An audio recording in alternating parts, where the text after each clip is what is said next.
Yet another quadruple murder in a matter of days, this time in Trelawney. Two women, two men among the victims. Hi again and welcome. This is Links 007 TV News Report, and we'll be right back with the full and exclusive details to come. Welcome to Links 007 TV News Report, providing you with the best in local and international news updates.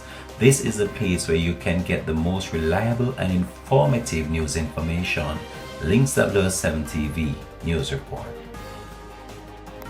Welcome back and thanks for joining us. This is Links 007 TV News Report. The Trelawney police were kept busy last night after 4 people, including 2 women, were shot and succumbed to their injuries in a gun attack at premises in Duansville, Trelawney on Monday night. Links 007 TV News understand that the 4 were 2 common law couples who lived in the Mountain Street area of the usually peaceful community. Well, our early investigation is indicating that it may have been 2 couples. All right, so the 2 younger persons were visiting the 2 older persons. That's our information so far. And as I said earlier, we are still in an early stage of our investigation, and the information showing is rather sketchy at this point. There were 4 children, ages 3 to 9, at the house at the time of the incident.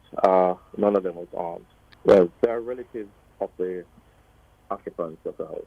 The attack reportedly took place at sometime shortly after 10 p.m. During the publication of this report, Links 007 TV News was informed that the police have disclosed the identities of the 4 individuals who were gunned down during a home invasion in Duansville, Trelawney on Monday night.